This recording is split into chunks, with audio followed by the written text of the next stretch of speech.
Hello and welcome to Coffee with Dr. Carla. I'm Dr. Carla. This is Jessie.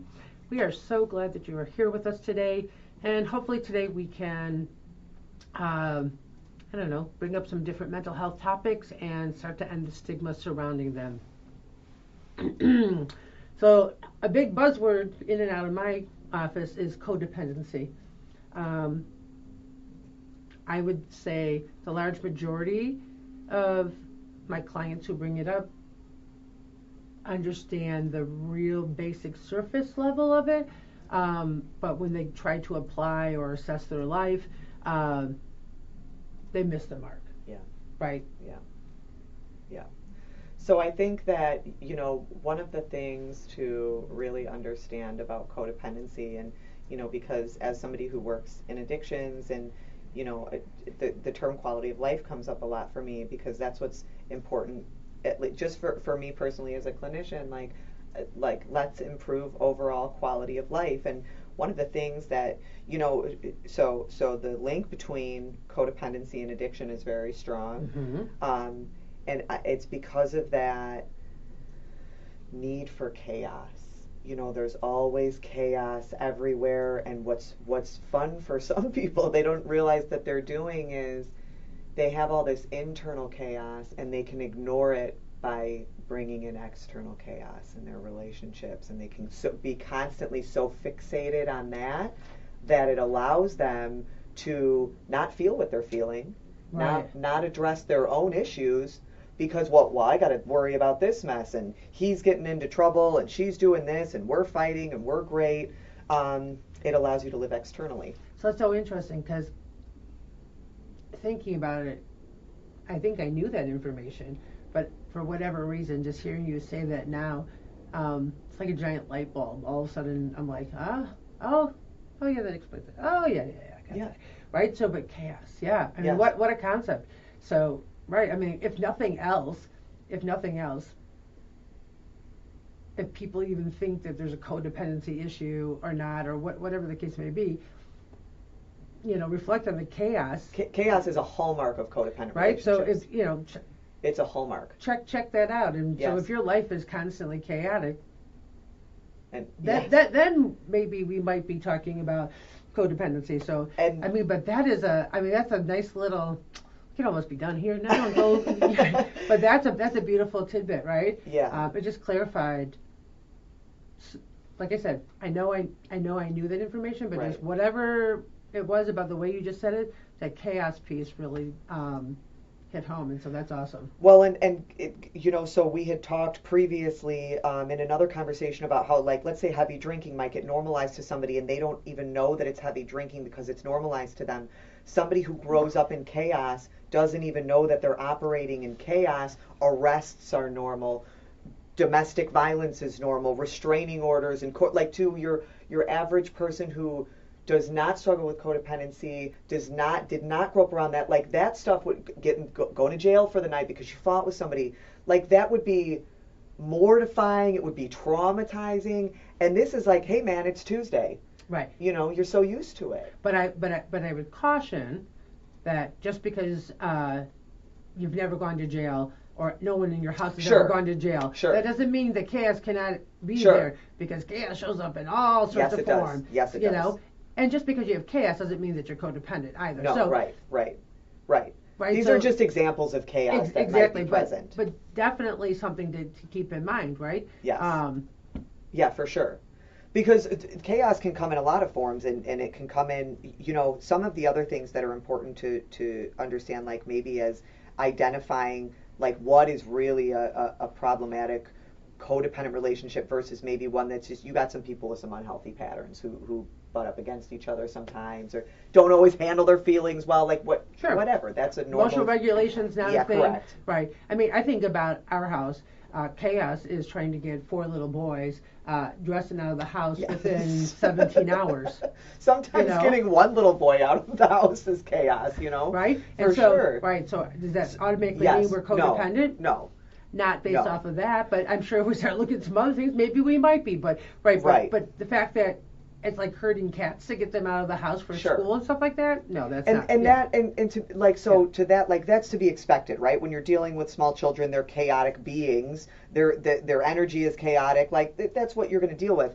A relationship now when we can look at some pieces of it that so you have things that are going to be normal in any relationship. Fighting is going to be normal in any relationship, right? Hurt feelings are going to be normal in any relationship. It's going to happen, right? I'd be just as afraid if someone says, "Well, we never fight." Yeah, And right. Then my you feelings don't are never talk. hurt. I'm like, Right. oh, Then you don't talk to each other. oh yeah, like yeah. don't Do you see each communicate. other? Do you see each Right, other? do you live in the Right, same yeah. house? Yeah. But Right. there are some things that, I actually had created this list for my clients when we would do codependency group of things that are, there's no place for them ever in a healthy relationship, right? So, like humiliation and degradation. Oh yeah. Okay?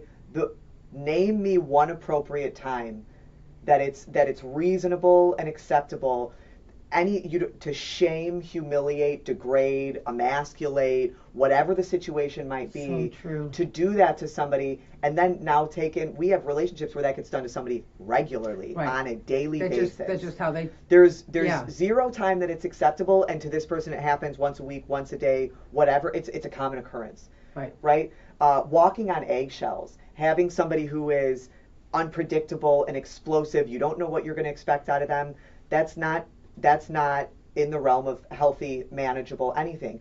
When you have to walk around in eggshells, when you're hyper vigilant because of the person's presence, there is no place for that in a healthy relationship. Exactly. Right. So when every relationship you have Is like that. has that, Yeah. now we're talking about codependency. Right? Now we're talking about where this is something that and to tie it back to substance use, in 12-step programs, 12-step programs are great for cliches, for little sayings that are just, they're so valuable. They're cliches because they're true, right? Well, and it's a way to get people to remember different Yes, things, to correct. bring some Correct. Consistency Yes. across the different environments. It's Yeah. almost like a little mnemonic device, Exactly, right? To remember exactly. something. I've got progress, not perfection, tattooed right here for a Right, reason. exactly, That's yeah. one of those things in the rooms. And one of the other things in the rooms is they'll say in terms of people relapsing, they say that resentment is the #1 offender, and I would put that very high on the list. Resentment is definitely a toxic thing to carry around chronically, right? But I would argue that relationships are the #1 Right. offender.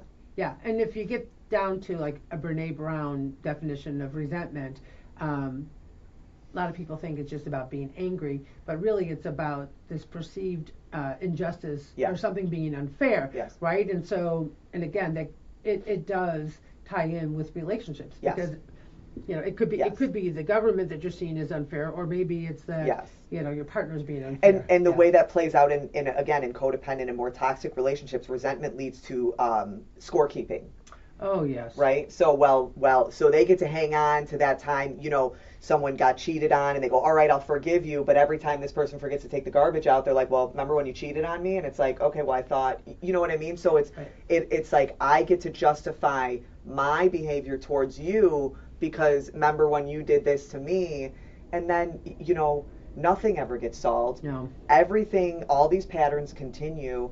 It's a really, really poisonous thing in a relationship, and so helping people to understand that, you can get rid of substances, but if you're going to walk right back into these same exact relationships, and make no changes to them, and guess what? Sometimes that's a tough decision for people because it means you have to remove yourself from certain relationships because that person is not going to change their toxicity. Mm-hmm. All they're going to do is they're going to try to pull you out of the healthy behaviors that you're just starting to try to grab onto, and it's going to be really easy for them to do that because this is your baseline right now.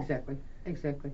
So, if you can give one little piece of advice for someone who maybe is listening and going, oh my gosh, that sounds a lot like my house, sounds like my life. What might be one tiny little piece of advice that you would give as we close out today? I think that the first thing you can do with any change that you need to make to your life, a big one is, and it's not to put the onus on anyone, but it kind of is you have to start with yourself. Sure. What is my part in this? Because one of the hallmarks of codependency is fixating on the other person's behavior is a way to not fixate on your own. Right. And what is my part in this? Again, not shame, not blame, but you're playing a part in this, Right. right? And if someone is continuing to treat you poorly, and you're feeling sorry for yourself, what you need to do is you do have to look at the fact that there's a certain amount of permission involved here at this point. Exactly. And I will add one other little piece on there. I hear a lot like, why is it that I have to change and they don't? And my answer always is because you only have control over yourself 100%. and how you behave towards others. You have no control over that other person. So, like, Yes. would it be nice if that other person stopped Sure. putting you down and calling you names and doing all this other stuff? Of course, but at the end of the day, we have no control over that. Because if you did, you would have stopped it a wouldn't long be time happening. ago.